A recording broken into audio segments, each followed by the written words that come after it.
제도라고 하기에는 좀 애매하죠, 그죠? 어떻게 보면 법이고 또 하나의 어떤 기준인데, 그런 제도 또는 기준을 회사가 적용하기 위해서는 반드시 어떤 내부적인 목적보다는 회사가 기준과 제도를 지켰을 때 어떤 그 이익을 받을 수 있는지가 맨 처음 고민이 될 텐데요. 제 생각에는 사실 회사는 컴플라이언스 제도가 있기 전부터 법규를 누구나 준수하기 위해서 노력을 할 겁니다.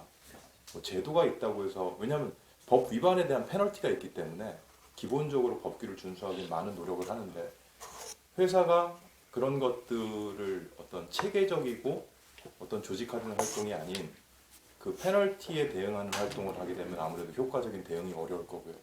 그래서 만들어진 이 제도를 어떻게 최대한 활용을 하려고 할 건데, 기본적으로는 그 제도를 준수하고 함으로 인해서 회사가 받을 수 있는 기대의 이익을 갖고 하는데, 그 이익은 당연히 법 위반을 최소화하는, 리스크를 최소화하는 부분이 있을 거고, 두 번째는 이제 그로 인해서 우리가 이제 어떤 인센티브 같은 것들을 기대할 수 있는 부분이 있기 때문에 그걸 도입하는 부분이 있을 거라는 생각이 들고요. 두 번째, 이 컴플라이언스를 운영하는 부서 관점에서는 제 생각에는 이렇게 봅니다.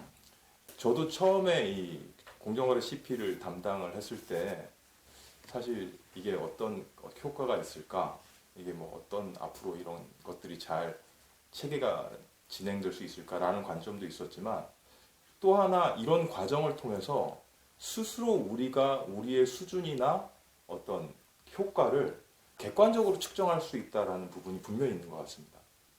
그러니까 이게 외부의 상을 받고 그 다음에 평가를 잘 받았으니 우리가 어떤 그 인정을 받고 이런 부분은 사실 어떻게 보면 좀 부수적인 효과 같고요. 실제로 우리가 대외적으로나 법을 기준을 지킨다고 하는데 과연 우리가 이것들을 얼마나 잘하고 있는지 못하고 있는지를 측정할 수 있는 좋은 기회인데, 뭐 아시는 분들이 대부분이겠지만 예를 들면 준법 지원인 제도나 ISO나 공정거래 CP 모두 요구하고 있는 사항들이 하나가 운영하고 있는 프로그램에 대한 효과성 측정입니다.